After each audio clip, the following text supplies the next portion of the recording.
Hello everyone, it's Alex. Thank you guys so much for tuning in. So today I am doing something that I haven't done in about 7 months, and that's sharing with you guys some current favorites of mine. I haven't done a favorites video since the end of the summer last year, which was in August. I did a summer roundup of all the products that I was enjoying, and since then I really haven't done a favorites video because I was trying new things, I was testing out a lot.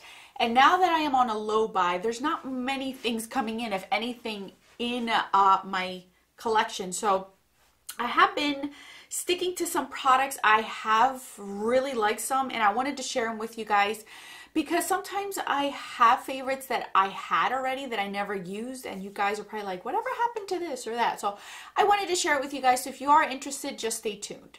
So these are in no particular order, and these are things that I've been gravitating towards at least the last 3 months, and I do want to do current favorites every 3 months. I think that's fair enough for me because I am trying new things, panning new things, and I'm knowing what I'm liking, what I'm not liking. So I wanted to share what I have been using the last 3 months, basically since the beginning of this year up until this point of March. And if you guys remember back in January, one of my goals for 2019 was to use a lot more cream products, and you will see that in this video. Definitely you're going to see what I have been using and enjoying because I am digging some of these stuff. So I'm going to start off with the first product that is not really a makeup product, but it is a beauty product. This is the Tarte Maracuja oil. This is the one that I currently have right now. This one, as you guys can see, I'm like right there. I've used a nice amount of it. And what I use this for specifically, and this came with like a gift with purchase, by the way. It has like a little dropper on there. This one I use for my under eyes. As you guys know, my under eyes are super dry in the wintertime, and I have a very hard time with a lot of concealers creasing under there, or not even creasing. It's more of looking crepey and old under my eyes. It drives me insane because I get like a lot of texture right in here, and then out here it looks so dry. Look, I get more fine lines than I want to because it's so dry. So what I do is I grab one drop, put it on my ring fingers, and then just pat it in there and let it soak up for a little bit. Whatever concealer corrector I'm using, I put it right on top, and it blends like a dream and mixes so nice. It doesn't separate, change the consistency as far as it either separating or anything. It looks so flawless under my eyes, and it moisturizes it so well under there that it looks flawless under there. I can put on a powder under there and not have this uncomfortable feeling that when I'm out, you could really see under my eyes how bad it is. So this is the first thing I have been using. Now I've done this isn't the first winter I've done this. I've done this in the past where I've used one of these completely up, but I wanted to share with you guys because I know I had a few questions being asked about this, and I just never brought it up in a video in the past. So this is what I've been using, but any oil you have, you could do the same with. This is just what I had in hand. So for a powder, I'm trying to work through all my loose powders because I have a ton of them, and I thought I had it here, but I don't. Around the holiday season, when I purchased a bunch of Christmas gifts, I got a free gift with purchase, deluxe sample size of a Laura Mercier translucent powder, and everyone raves about it, and this is the first time I'm trying it. Now the one that they sent me was in a super small container. It was like this tiny, and I couldn't get my brush in there at all. It just was too small. Barely anything came out of the two little holes, so I transferred it into one of my Bare Minerals containers. This is why I keep these all the time, but this is what I'm sure you guys know what the powder looks like. I have been using the crap out of this. This is what I've been setting my face with every single day. I have it on today, and I love it. It has a yellow tint to it, so for me, it works really nicely. It does keep my face, at least in the wintertime, somewhat mattifying. Not completely, I can't say it's 100% mattifying, but it makes my skin look beautiful. I've even used this under my eyes, and I think it's a very, very good powder. Now I know why everyone raves about it. This is the first time me trying it, honestly, you guys, and I think I have another deluxe sample size, so I'm going to use that one as well after this because I want to use it in the summertime as well. But for now, the last 3 months, I have been loving this one, and this deluxe sample size looks like it's going to last me quite a bit. I have been using it like crazy, but I do like it. I am enjoying it, and it is what I have on my face, and I kind of dig it. I kind of dig it. So if you haven't tried it, get a deluxe sample size. I think it's really good. I know some people say it's a little bit too yellow for like porcelain to fair skin, but it works for me. All right, the last powder product before I get into all my cream products. The last 3 months, I have been wanting to pretend like I'm panning a palette, but I'm really not panning a palette. For the days that I am not testing something out, or I want to give myself a break from testing things out, and I just want to have something that's reliable, I know it's going to work, it's suitable for the occasion, it's quick, easy, to the point, I have been reaching for this palette, and it shouldn't be no surprise because I love this palette a ton. This is the Lorac Pro palette. Obviously, you guys can see that it is well loved. I have since hit pan on 2 shadows. I hit pan on this shade and this shade. I already had this pan since last year, but you could see that I have some dips going on in this palette as well. I just been using this for birthday parties, for church, for just lounging around the house, going food shopping, whatever the case may be. This is the palette that I have just been going for when I don't want to really think about my makeup, or I just don't care to play too much and just want to, you know, do my makeup and look presentable. This is the palette that I've been reaching for. I know that a lot of you are probably like, oh, Alex, it's so old. I disinfect my stuff. You guys know that. I'm not going to go through it, but I enjoy it. I really like it. I've been using a lot of light bronze, which I didn't in the past, and I really like. I have a nice dip in mauve going on. I started to use like pink a little bit more just to change it up. Nude and champagne have a really nice dip in these as well. I'm just curious to see how much pan I can hit in this. Now that I've hit 2, I'm a little bit more encouraged to keep going, but I'm not bored with it. That's the good thing, because I'm not using it every day as my pan that palette.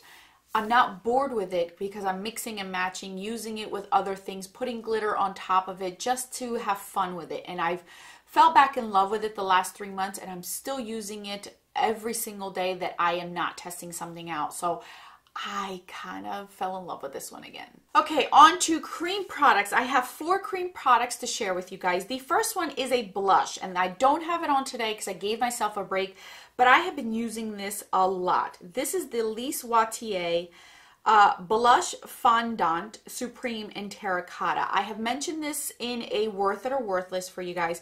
This is what the packaging looks like here. I don't know if this is still available or not. This is what the actual blush looks like, and I have been rocking this almost every single day. Look at that prettiness. It's so beautiful, and it works so nice on my skin. I actually use the butt of my beauty sponge and just twist it in here, and I bounce it on both cheeks. That's enough for both cheeks. I don't have to, and it blends out like a dream on top of powder. I don't have to worry about putting it under powder. It works so nice over powder, and that's what I love about it. It lasts. It is not super creamy or emollient where oily skin can't use it. You can. This is so, so pretty. I love this. It dries down. As you look, I'm gonna show you. I'm gonna show you. Look at this. It dries down, but in such a nice way, and it's so soft to the touch. Like, I love this. It lasts all day on my face. It's just an easy, quick, to the point type of blush. My only cream blush that I own in my collection that I am aware of, that I'm pretty sure it's a single pan, and I love it. I really, really do love it. You might see this in a future video for one reason or another, because I'm digging it a ton. I am.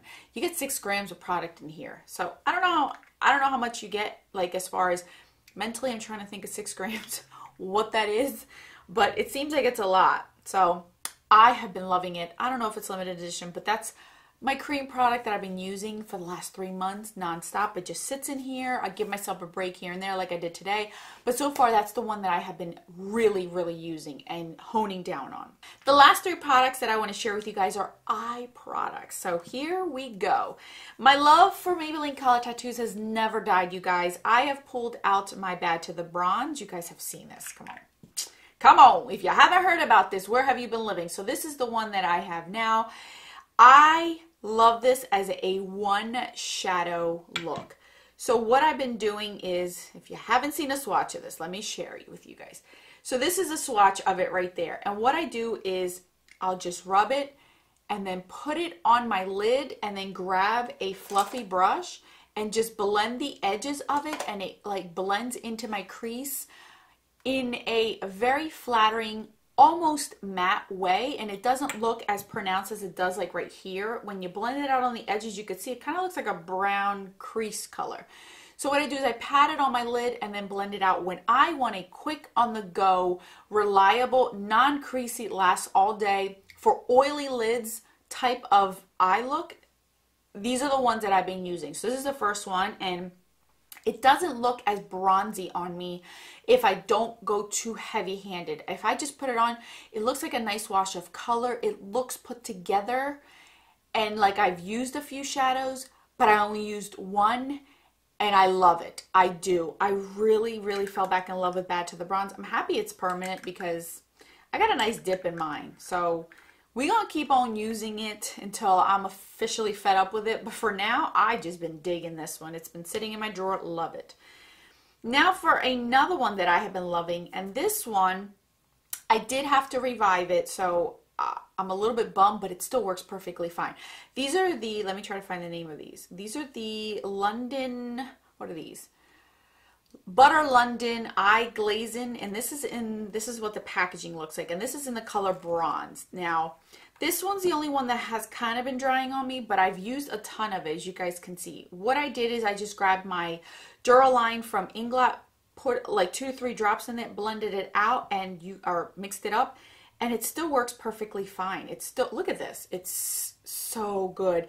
This is one that I've used when, oh my lord, you guys, seriously, when I want more sparkle, more deeper smoky type of one shadow look, where I don't want to fuss with my eyes and do something so intricate, but I want it to look like I did something extra, this is the one I go for. I'll put taupe from here on my crease, that the brown one on my crease, and then I'll grab my finger and then just put it right on my lid, and it has gold sparkle to it. It's like a brown with gold sparkle. I don't know if the camera's picking up on the gold sparkle, but it's there. It's beautiful. These last so long. I've tested these out in the dead of summer where it's so humid, hot. I'm annoyed, I'm bothered, I'm sweating, I smell like a pig, and it works. Like, these are so good. So I pulled out bronze because I know bronze is the one that I use more in the wintertime, especially when I want a smoky look. This is the one I've been going for, and I love it. You guys, and it's so different from Bad to the Bronze. Can you see the difference in that? Bad to the Bronze looks like it has more of a pink undertone versus the Butter London one. It has a true brown, deep brown undertone. Last but not least, this was a gift from my friend Andrea. This is the Laura Mercier Caviar Stick in Amethyst. I have not ever owned this before. And as you guys can see, I've been mutilating this like crazy because I've been loving this one. This is another one where if I don't want brown on my eyes and I want that quick on the go type of look, I go for this one because this is more of a purple tone. So here you have it right there. As you guys can see, the 3 different ones. This is Amethyst right here. I do the same concept as I do with my color tattoo. Put this on, grab a blending brush, blend it up into my crease, and then just continue to add as much as I want on the lid to make that one stand out more than the rest. This is a formula that lasts all day. It's super creamy. I really, really like it. She sent me another one. I can't remember what the name of it is. I used that one as the inner corner highlight, but these are the 3 that I've been just going for. I told you guys, this is the year where I'm using more of my cream products so I don't feel bad that they went to waste and I never got a chance to use them and they dried up. I am really getting a lot of use out of my cream products, and I'm telling you, I have been finding a lot of great products, quick on the go, especially for those that don't have time. Looks put together, lasts all day, and I know that a lot of oily skin girls are scared of cream products, and I've been saying this for years. You do not have to steer away from cream products. There is a lot out there formula-wise that helps keep your oils to not come out as much, and it just lasts on your skin and it looks so beautiful and natural. I love these products, you guys. Like, I am just in love with these products. This is the year of falling back in love with my makeup, and it's happening. It's happening. I'm so happy. It's exciting. These products just make me so happy. So for the last 3 months, this is what I've been using. I don't know if it's going to change. It probably will, because springtime is around the corner. So I might go in for more pinky tones, corally tones, but I've been digging these. I really, really have been digging these. So if you have any of these, pull them out, use them, use your cream products. They're so good. And for wintertime, it works because my face is so dry, the air is so dry, it just works so well. So that's it, guys. I know it was long for a few products, but I really wanted to get into them. Thank you guys so much for watching. As always, I will list and link these down in the description box. If they are available, if you can still get them, they will be listed down below. Thank you guys so much for watching and always supporting my channel. If you guys like me doing this type of format, just current favorites every 3 to 4 months, let me know in the comment section. Thumbs up this video so I know that you guys like that, so then I can go ahead and continue to make sure to keep a mental list of things that I'm constantly using, so then I can show you guys in another 3 months. So anyway, I will catch you guys probably tomorrow with a new video, and don't forget that a smile is the best makeup a girl can wear. Bye, guys.